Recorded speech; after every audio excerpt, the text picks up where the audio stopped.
Let's see, new JxmyHighroller.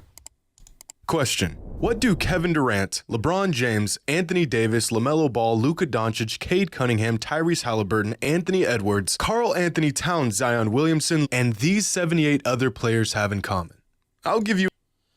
Let me look.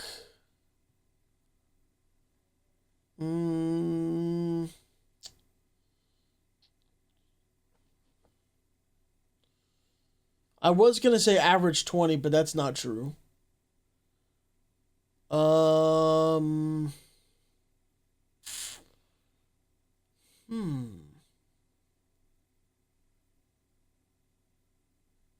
Iggy's in this?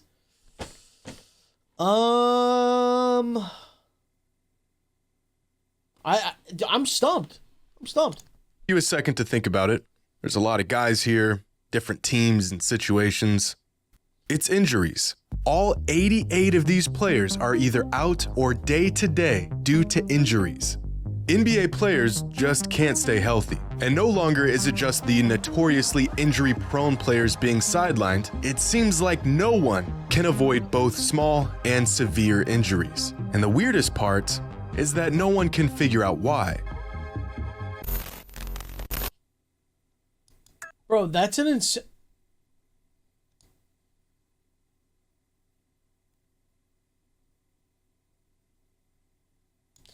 That's an insane stat, bro, because think about how many players are in the NBA. It's a very small amount of people, bro. What is it, like 15 per team, and there's 30 teams? And 88 of them currently, not just still in the season, currently are either out or day-to-day. That's... Bro, that's like 6 whole teams. That's like 6 whole teams, bro. In the 2002-2003 NBA season, Michael Jordan played in his last NBA game. And at 40 years old, Michael managed to play all 82 regular season games that year. Looking back, this seems like an extraordinary feat for an aging legend. But 20 years ago, it was fairly standard to play every single game. In fact, that same season, Kevin Garnett didn't miss a single game. Kobe Bryant didn't miss a game. Steve Nash didn't. Neither did Allen Iverson. Here's my prediction on this. I don't know what direction he's going with this video. I haven't seen it yet. My prediction is, I think it's the speed of the game. Maybe that could have a factor. The speed of the game, meaning the how quick and fast paced the game is. You know, I'm not saying the game wasn't fast before, but you know, a lot of times it wasn't as tiring if you come down and the team's doing a half court set, they're running a play, it takes like almost the whole 24-second shot clock. Okay, then I miss or whatever. Okay, then we're gonna come up, now we're gonna run a play. You know what I mean? I mean, dude, not too long ago, the finals with Kobe, the Lakers-Celtics finals. Dude, it was like the fourth quarter, the score was in the 60s. A team scored 50 in the first quarter the other day on some random, like, shit. So, I think the pace of the game has to do something to do with it, bro. Something. Nor Stephon Marbury, even the 7'6" Yao Ming played all 82 games that season. Fast forward 20 years, and in a league where injuries and load management have ran rampant, there is only one all-star level player who hasn't missed a single game all season.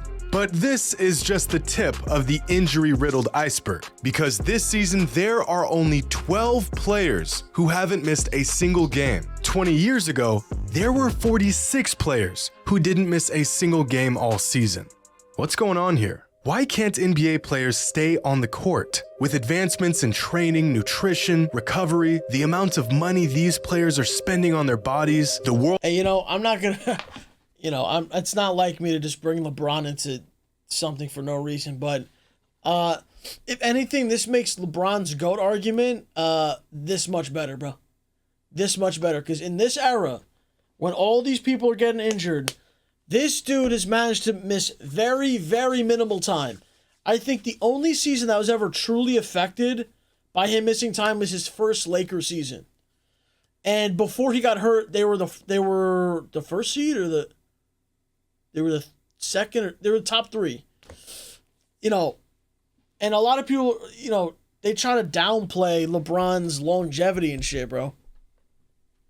So, world-class facilities and staff to keep them in impeccable condition, how are these players incapable of staying healthy? Well, we have some theories, but I'm not sure if anyone has an answer. There are currently 88 players throughout the NBA listed as out or day-to-day due to injuries.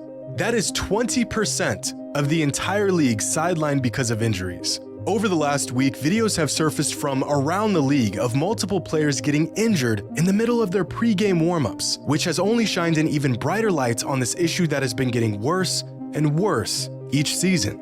NBA players just can't stay healthy, and no one knows why. Despite the vast research and studies that have been poured into uncovering exactly why NBA players just can't stay healthy, there doesn't seem to be any clear-cut answer. Some factors point to the cumulative amount of wear and tear pro athletes today have gone through by the time they're in their mid-20s. Some studies have pointed towards the increase of dynamic in-game movements as the main culprit. But at most, these are just theories. Legendary NBA trainer Tim Grover, who worked with the likes of Michael Jordan, Kobe Bryant, and Dwayne Wade, attributes many injuries in the NBA today to simply not enough weightlifting. As players have shifted more and more towards sports-specific workouts and movements, their bodies have almost become unfamiliar with simple things like repetitive body weight impact and quick changes in momentum. You build a foundation by lifting weights. You have so much more resources, less contact, and more injuries. It's mind-boggling to me. It's because everything is rubber band, everything is resistance, everything is cable. When you get hit, when you jump, when you land, there's no pulleys, there's no cables. Your body weight is the metal.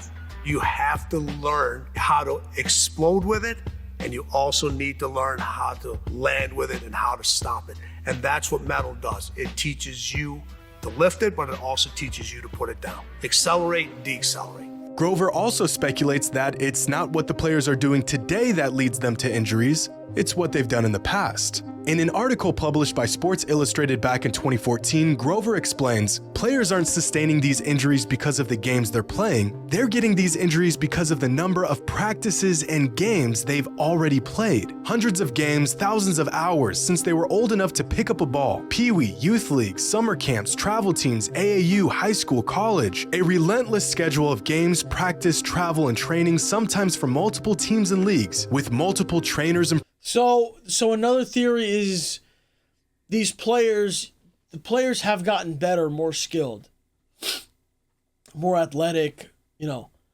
But what goes into that is putting a wear and tear and destroying the body so much to the point where it like doesn't matter. It doesn't matter how, you know, what point you've gotten to, you're just bound to get hurt. But the thing is that doesn't make sense though to me is I mean, is AAU and shit like that, is that like a new thing? I don't think it's a new thing. I don't think AAU practicing a lot in the summer, like I don't think that's new. But it's just like, bro, you got to really think like how much of these dudes really in the gym, like really playing basketball, bro. I mean, I don't know, bro. Programs. No time to play or train for other sports. End result, the same muscles, ligaments, tendons, and joints are used over and over again in the same direction, the same angles, the same motions. What piece of machinery doesn't eventually give out from repeated use over many years? At some point, the body just says, enough. Now, this theory of players putting far too many miles on their body by the time they reach the pros seems to be one of the more popular and accepted theory on these injuries. Another solid explanation for the rise of injuries around the league says the answer can be found in how the game is played today in contrast to how it was played in the past. 3 decades ago, the game wasn't nearly as spaced out as it is today. A more compact court means less ground to cover, less cuts, less movement, and less opportunity to get hurt. Instead of chasing shooters around for 48 minutes, offenses were usually played from the inside out. So defense was focused in the trenches, around the basket, where you might bang a knee or catch an elbow. Fast forward to today's game, and no player is exempt from playing cat and mouse for 4 quarters, running around screens, making 90-degree cuts at full speed, attempting to cover 15 feet in a split second as you close out on a shooter, and then forcing your body to come to a stop on a dime in an effort to not crash into him. These movements are violent, but what do the players think? I mean, they are the ones experiencing this influx in injuries after all. Well, just a couple weeks ago, Paul George touched on the subject in an interview with JJ Redick and stated that players are getting injured more now than before because they don't practice enough. Which sounds counterintuitive, but his reasoning makes sense. Now, they're like, teams don't really practice. You know, we're not getting up and down. You know, there's just, it's a lost art when it comes to that hard practicing. And I think that's why there's so many injuries that's going on, because guys that have a high load day and then a completely off day and then a high load day. You know, back then it was, you practice hard, you got a game. You practice hard, you got a game. Then you might have a day off. Then you come right back to it. So I feel like your body just built the callus, and that you were prepared for a long and rough season, to where injuries, like, you know, there wasn't that many injuries. There wasn't time to take a load off because you felt good to play. You know what I mean? It's almost the reverse. They think by giving us time off, it's helped managing our bodies. But in honesty, I think it's just making us weaker as players without putting that load and strain to our bodies.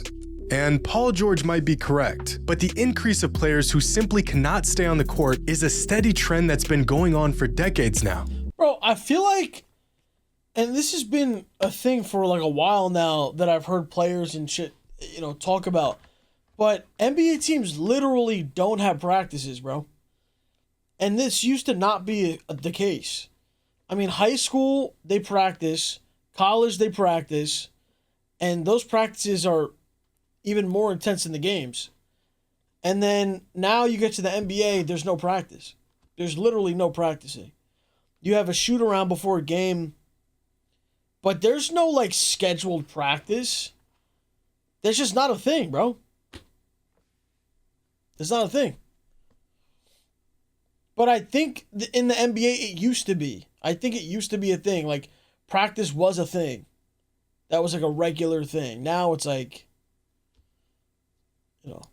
Back in 2000, Dr. Chad Starkey of Northeastern University conducted a study on the rate of injuries throughout the NBA, dating from 1989 to 1997. His study found that in that 10-year span, there was a 12.4% increase in game-related injuries around the league.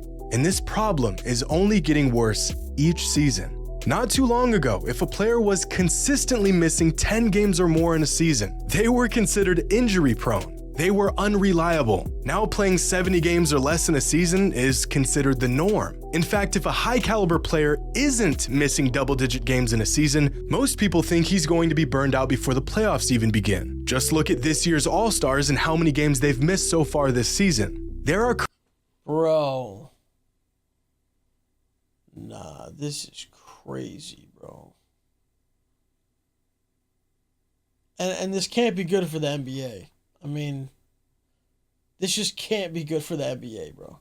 Kyrie, LeBron, Curry, KD, Giannis, Luka, Lillard. I mean, these dudes missing this many games. Currently, 18 All-Stars who have already missed double-digit games this season. Which may not sound like much, but 20 years ago, out of the entire NBA All-Star roster, only 3 players missed double-digit games throughout the entire season. Wow. Dude, this is... Wow. Wow.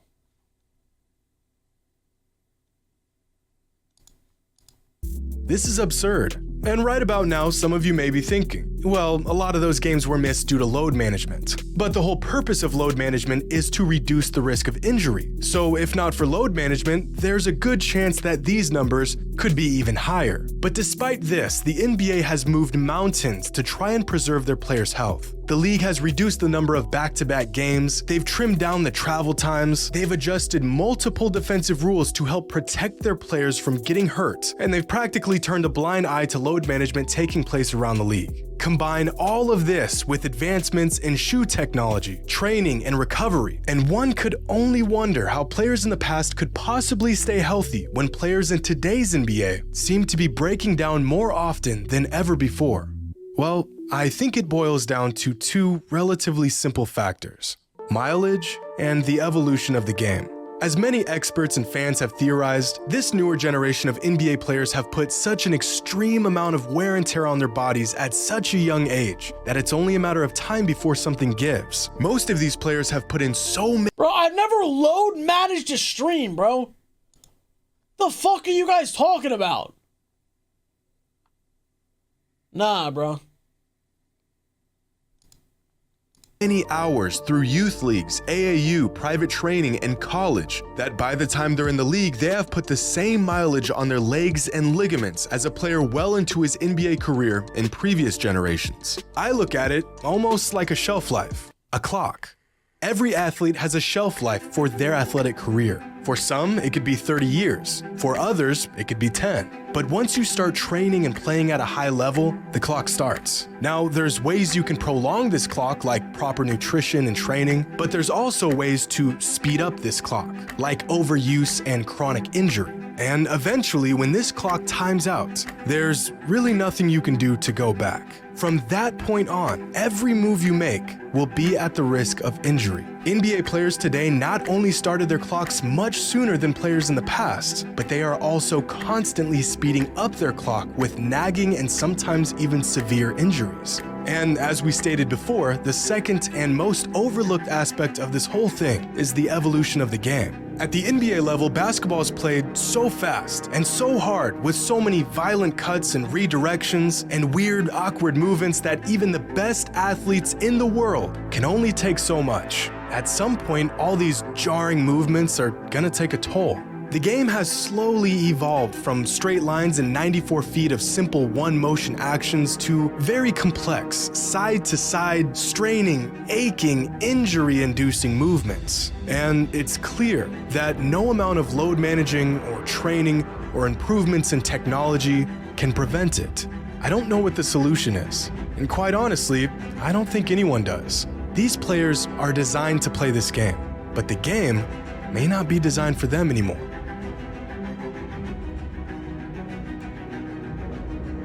Bro, that's a crazy thought. It's like we could be witnessing something like an evolution that's like out of anyone's control, and it's almost like hurting the game.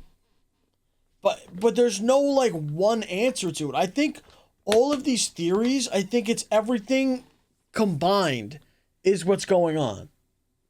I think that's the only way you can really look at this. How quick the game is, the movements. I mean, dude, think about how many more possessions there are today than 10 years ago in a game. I mean, think about it, bro. You know, if it's a 10-point game today in the NBA, dude, that's any team in the NBA can come back from that. 10 years ago, if you had a 10-point lead, bro, you're like going to win the game. You're most likely going to win that game. I mean, we've seen over the last couple of years the greatest comebacks ever in NBA history because of how many. It's only possible because of how many possessions there are in games, dude. So I think it's all those things combined. I think if we're looking at LeBron, for instance, he's injured again. He's been injured more in the past 3 years than in his his first 17 years combined, bro. And there's a reason for that. It's not just because of his age. It's not. Which that might have something to do with it, but it's the way the game is played, bro. So, damn, bro. You know, young players should not be getting hurt this much.